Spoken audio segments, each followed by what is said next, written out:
You see corn, and I see clean, renewable solar energy. This is a very difficult video to make because I have a lot of experience in dealing with fuels, engines and fuels. Every type of gasoline you can think of. Alcohol, nitromethane, many years of dealing with nitromethane. So I have a very intricate knowledge of how engines consume fuel, so of all of the various causes and effects.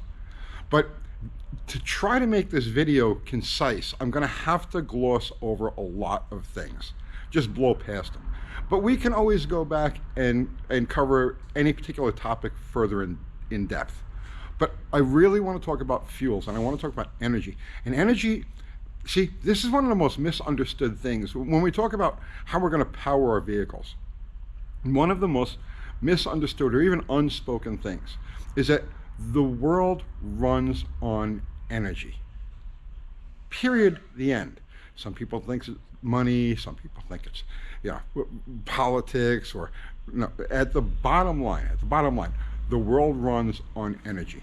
And he who controls the energy controls the world. It's that simple. It's that simple. Everything boils down to energy. It's how we run everything. It's everything. Very complex topic, very in-depth topic. So it's no secret that for the last 100 some odd years, quote, big oil has run the world. Big oil can be defined in many different ways. But oil runs the world because oil has run all of our systems, all of our machineries, and all of our transportations. And now there's the move to change it from the people who drill for oil to the people who mine for minerals like lithium, right? That's the whole thing for electrification. It's not just going from one form of motivation to another. It's actually a switch, it's a power switch. It's a global power switch going from one type to another. Who benefits from that, right? Who benefits from that?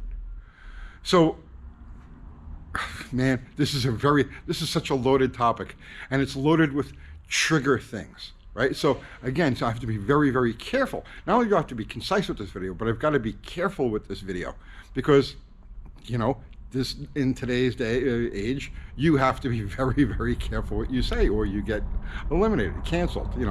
I don't want to do that. I like doing this. I want to keep doing this, so I don't want to get canceled. So I have to be very careful how I say what I say. So let's first talk about oil, big oil, and how it's been presented as a commodity, and it's been presented as a non-renewable resource. So now there are two schools of thoughts on this. All right. And I have to not take sides. There are two schools of thoughts on this. The first thought is that the oil that we use, the reserves that are in the ground around the world, are all left over from decaying organic material. So plants, moss, trees, dinosaurs, lizards, worms, anything that existed in the past, let's say 100 million years ago, 200 million years ago, a billion years ago. All of this stuff, through some process, all gathered together and became oil. Okay, became oil. Now, personally, everything I've ever seen die, okay, so that would include plants, trees, bugs, animals, unfortunately people, everything I've ever witnessed die, decomposed to dirt. Right? It decomposed to dirt. But somehow or another, the world was different 100 million years ago, 200 million years ago, and things that died somehow or another got covered over and incorporated into this process and became oil, and that's what we have now. Now, there's another school of thought that says that oil is the second most abundant liquid on the planet, and that the Earth produces oil deep inside of its core, basically it sweats oil. Whatever process happens, it sweats oil, and the oil works its way to the top of the planet, the surface of the planet, and it pools in these areas that we call, where we drill for, with the wells. So, if that's the case, then oil would be really free energy, because it's always just being produced. It's like, well, why not? If you use water for energy, well, nobody can really control that, because look how much water there is. So if oil is the same way, who can control that, right? If it just pops up and it's just going to keep appearing in places, and it's always renewable. Now you look at numbers, right? Look at numbers, and this will kind of give you an idea of what we're talking about. Every year, the Earth, the people of the planet, us, we consume 1.13 trillion gallons of oil, not barrels. 1.13 trillion gallons of oil. Okay, think about that. Now it takes a lot of rotting lizards to produce that, and we do that every single year. 1.13 trillion gallons of oil. I don't know. So you tell me which thing you believe makes more sense. Is it a fossil fuel, dead dinosaurs, or is it something that the Earth just keeps producing? I'll leave it at that.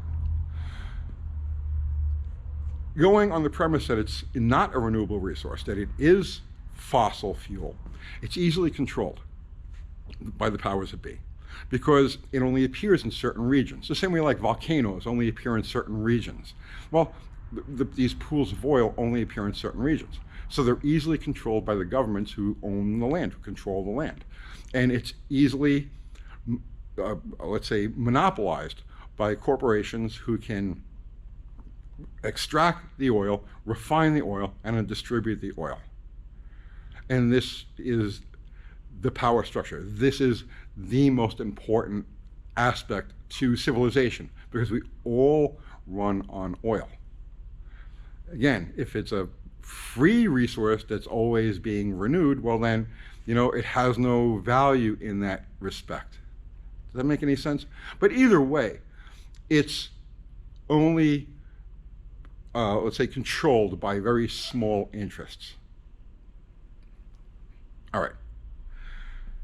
Now, the current narrative, and now we're talking about climate change, right? Now, so here's my official stance on climate change. So just so there's no mistaking this. I don't know if climate change is real, and I do not care if climate change is real. It makes no difference to me. What I do know is that over the course of the history of this planet, the climate has always been changing. Now, did mankind start causing a new wave of climate change? I don't know. And again, see, it doesn't make any difference to me. It could be bad if we did create climate change, and let's say in the 1970s, they told us that, well, we're going to go into another ice age. And in the 1980s, it was, we're going to have global warming and everything. And then in the 1990s, it was going to be the ice age again. And at the same time, things were going to overheat in other places. And like in 2000, it was the ice is melting everywhere, and the people on the coast are going to have to start wearing scuba gear. It was, so it's been changing all along. So now, instead of being global warming or global cooling or a combination of the two, now it's just generic climate change. Climate really hasn't changed very much that I can observe. I said we have hot summers, but we don't have any records set during the summers. If you look at records, you have to go back to like 1930 something or 1880, whatever, to find a record hot, or a record heat or heat wave. And same thing with cold. You have to go back to 1970 whatever, or 1922, whatever it is, right, to find record cold. So, is it changing? I don't know. I don't care. It doesn't make any difference. But it does make a difference to us as car people or as consumers. You don't have to be just a car person to be affected by this. You just have to be a consumer. You have to buy transportation. All right, so let's talk about fuels now. So the narrative is that climate change is man-made, and it's all due to how much CO2 we're putting in the air. So now CO2 is the enemy, and we have to switch from these fossil fuels to energy that doesn't put CO2 into the air. This is a bit of a problem because for my whole life, right, for most of your life, for most of history, for most of our modern history, CO2 is looked at as an essential element because plants eat CO2. They need CO2 to plants and trees and things that grow and things that feed us. CO2 is their food, And they take in the CO2 and they give us oxygen. We need oxygen. The plants need CO2 to feed us, and we need the oxygen it's like a cycle. It's the life cycle. But that changed recently. So now science is different. Just like the recession is different. A recession was, 2/4 negative GDP, and now it's like, well, it's a whole different thing. We're not really sure what it is. You know what I mean? It's like they change the definition of things as they go along to make it convenient. And that's one of the reasons that makes it so hard to find solid information on anything these days. Because facts and statistics and everything are very malleable. And it's one of the reasons why people say, well, why don't you use statistics? Okay, maybe I can. Statistics from who? Where? Right? Because they're all manipulated in one way or another. Statistics lie. So if I use the statistic from one agency or company or institution, well, there's going to be statistics that completely counter it coming from another agency, institution. So I stay away from statistics and only stick with observable facts, things that you can see, things that things that you can put your fingers on. I know I want to get the fuels. See, this has already gone on for like 12 minutes, and I keep going and going, and I want to talk about fuels. So CO2 is now the enemy, and this is what we're confronted with, because the powers that be, the governments and the corporations and the media and the think tanks, all agree that CO2 is the enemy and we have to electrify everything. All right, so beginning with fuel, right? Beginning with the concept of EVs being clean energy. I don't have to point out the obvious. EVs are powered by coal. The power plants that they get the electricity from are generally powered by coal. The oil companies did a very good job over the last, and when I say the oil companies, I really mean the powers that be. They did a very good job over the last, let's say 50 years, but it's been about 50 years, to really undermine the potential of non-hydrocarbon fuel. So, I mean, coal and oil are both hydrocarbons, and this is what we burn. We've had hydroelectric. The Earth provides many forms of free energy. And when I say free energy, I don't mean Nikola Tesla style free energy, which may or may not be. I don't know. It's an interesting concept, though. The Earth provides many potential avenues for free energy. There's thermal, there's hydro. Hydro, please. Don't even get me started on that.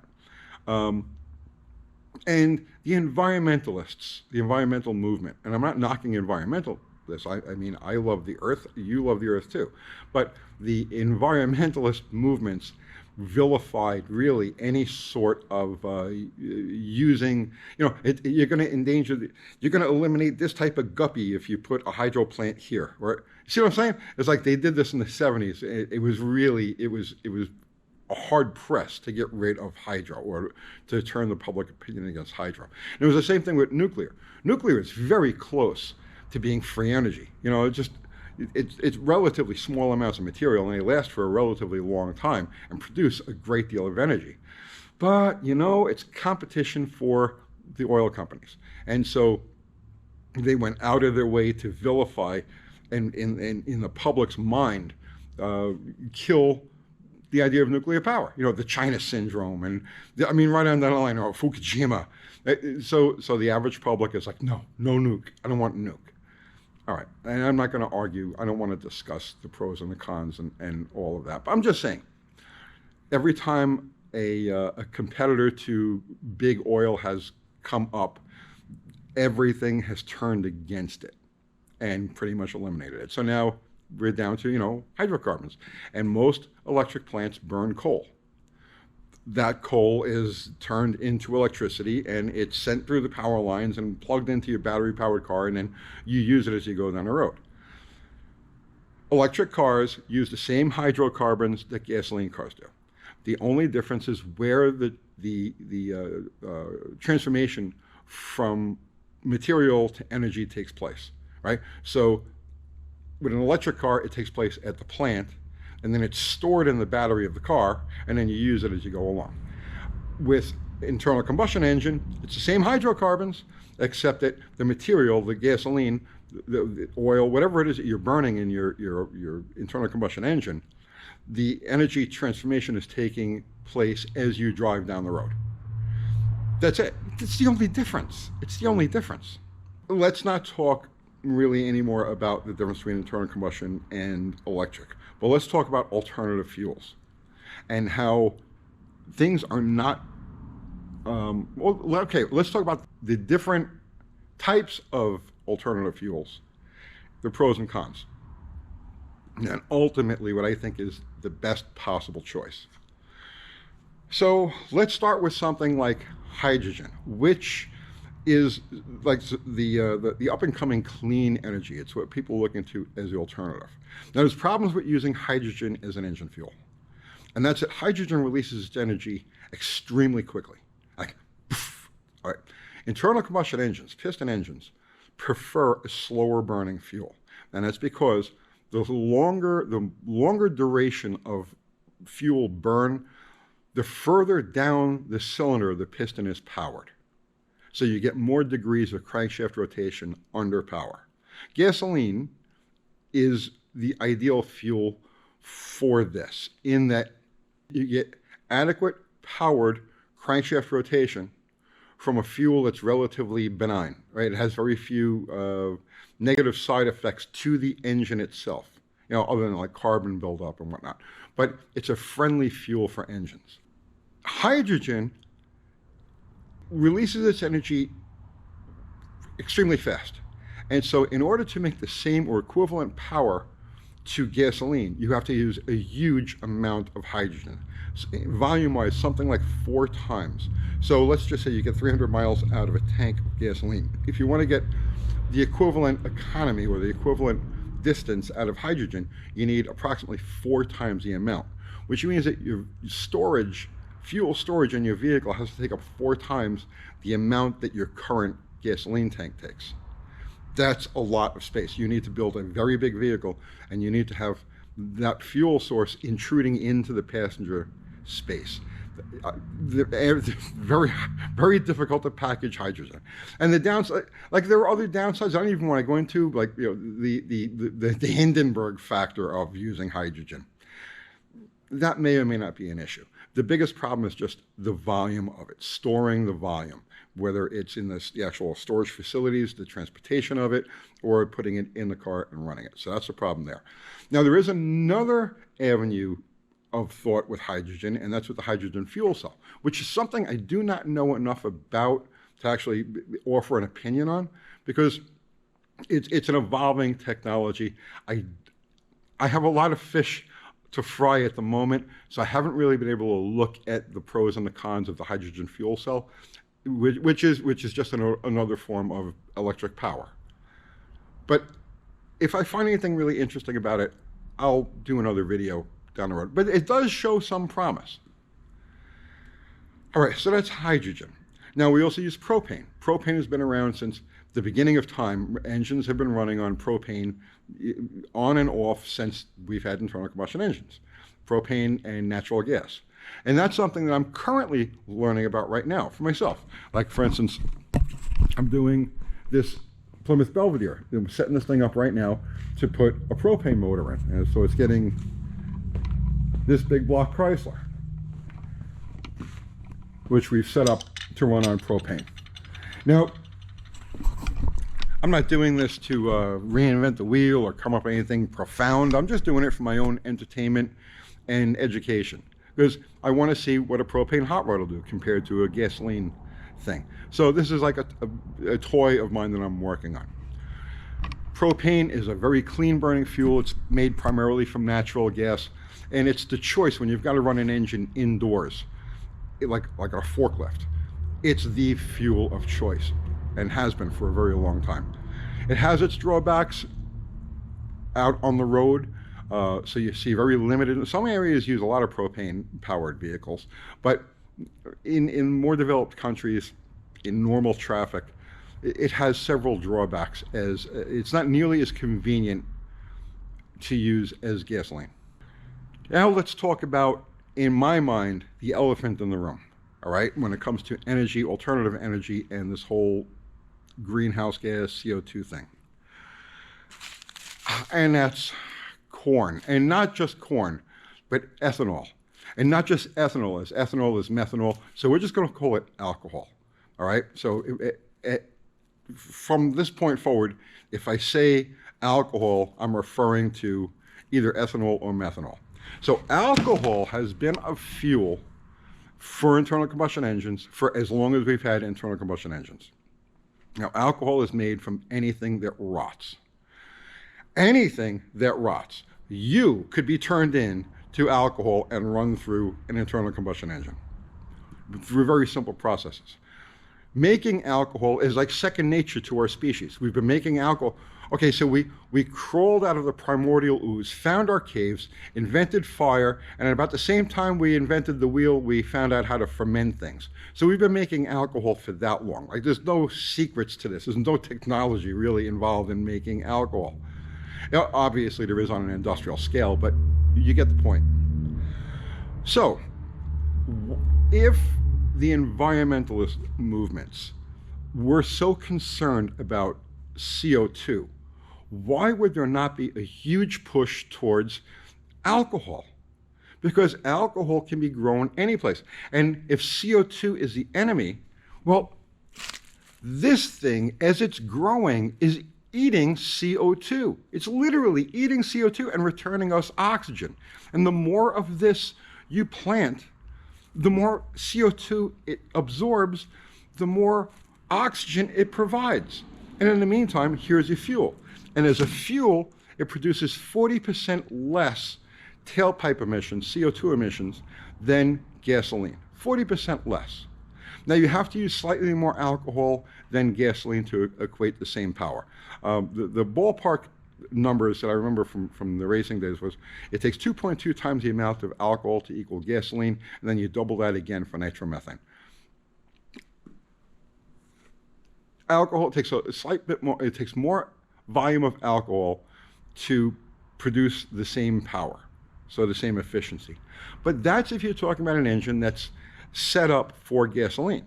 So in other words, if you make no other changes and you just go from gasoline to alcohol, you're going to see a pretty drastic loss of efficiency, power, and economy.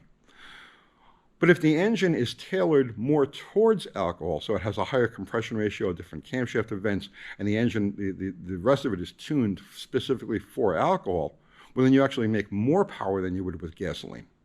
And so it would be even more efficient. And it wouldn't alter the tailpipe emissions. You'd still be dealing with 40% less CO2 being pumped into the air. So that's alcohol as that's how it functions as a fuel. Now, how does alcohol function as fuel? So here's something you never hear anybody talk about, okay? Brazil. Brazil, since the 1970s, has run nearly all of its cars, trucks, on alcohol.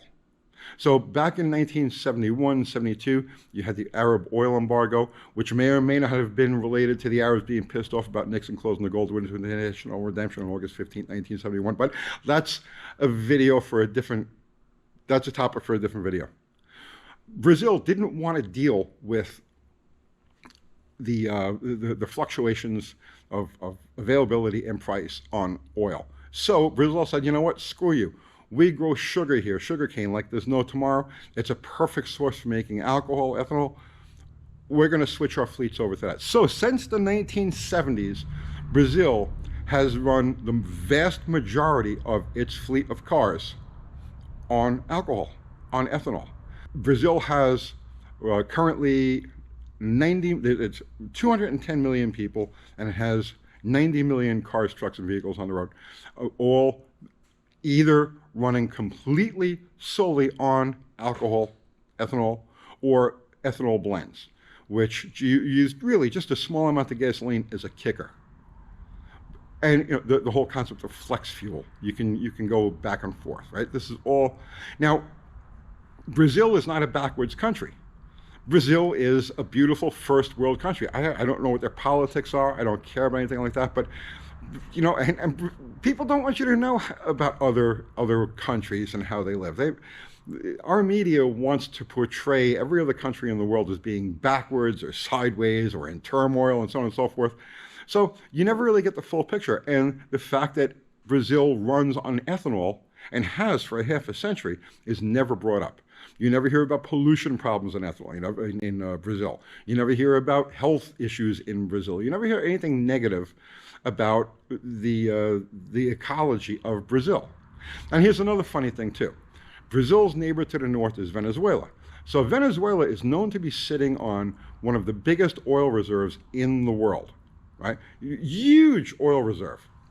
Now you would think that area, that region of South America, would just be having like this total oil fiesta because there's so much of it there. But even though that oil is there and available and the cost of producing and transporting is cheap, Brazil still sticks with the alcohol because it's a better overall deal. The alcohol is a better overall deal. I can go on and on about this, and this video is already getting really long. So why don't we ever hear about this? Now, when the subject of alcohol is brought up, ethanol is brought up in the climate change circles, they say that it takes more CO2, it produces more CO2 to raise ethanol crops or ethanol, purposed crops than is saved through the tailpipe, and which is, I guess, is a 40% emission. Now, this I have a very hard time wrapping my head around, because now think about this. Any place that you can grow a lawn, you can grow crops or things that can be turned into ethanol. If you're sitting on a piece of fertile ground, or any piece of fertile ground can produce material to be turned into ethanol. Now, go back to Brazil for a second. Brazil, just from their sugarcane crops, is able to power 90 million cars on an annual basis. And Brazil is able to not only power its entire fleet of cars, but is able to export ethanol as well. So in other words, just off this one major crop, which is sugarcane, in this one country, this one South American country, they're able to not only power their entire fleets, but they're able to have an excess and export it. Anything that grows can be turned into ethanol. Some crops better than others. A high sugar crop makes better ethanol, right? Why is it never presented as a viable choice? And that's because I believe, my opinion, is that it's never presented as a viable choice because it is essentially free solar energy. Yes, it still has to be, the crops still have to be handled and it still has to be processed. Absolutely, there's going to be energy losses along the way or energy uses along the way. But the bottom line is that any place that anything can grow has the ability, everything that grows, everything, period, the end, like I said, your lawn is fully capable of producing ethanol-bearing plant life, which will consume CO2 as it grows. It does release CO2 as it decomposes, but this thing eats far more CO2 as it's growing than it could ever release as it decomposes. So it's really not an issue. It can be produced anywhere by anybody. It still has to be refined, but the bottom line is that it's free. And all of the Earth's natural elements combine to create it. The gases that are naturally in the air, and the sun, and the water, and the minerals in the ground, all combine to create the things that we can turn into alcohol. And who can control that? And this is why you never hear it. You never hear about it. The only other downside, this just occurred to me. I'll just tack this on here. The only other downside to using ethanol as a fuel is that it is hygroscopic, meaning that it absorbs moisture from the air. If you leave a gallon of ethanol out open, let's say for a period of time, you come back to it, you've got a gallon of water there because it's plant life and it wants the water. So it releases everything all right. So that was an issue. And that's one of the main reasons why gasoline took over, because gasoline is not hygroscopic. So back in the day when we used carbureted engines and fuel tanks were open to the atmosphere and carburetors were vented to the atmosphere, that was a real issue. If you let your car sit for a week, you'd have a bunch of water in the system. And that's why gasoline took over from ethanol way, way, way back when. But that's different now. Today, everything is fuel injected. Everything has a sealed fuel tank. Everything has a sealed fuel system. And the evaporation and the absorption of water are not an issue anymore. So there's no reason that we couldn't run the world's fleet of vehicles on ethanol, net a great percentage of CO2 reduction, but also pop a whole bunch more oxygen into the air. It's clean energy. It's renewable energy. It's, in essence, solar energy. It's the gift from Mother Earth to power our stuff, but it can't be controlled and regulated the way oil can. And now it can't be controlled and regulated like lithium mines and all of that can. All right, man, this has really gone on. This has been a really long video. I didn't want it to go this long. And you know, the funny thing is, as long as this video is gone, I glossed over everything. Because every single topic that I brought up here in this, I could have gone on for an hour all by itself. And maybe we will in the future. But there you go. I'm going to pull a plug here.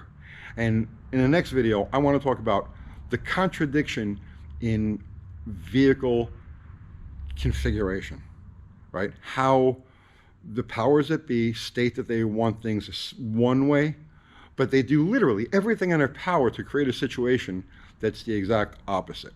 It'll make sense when we do that video. All right, guys, I'll see you tomorrow.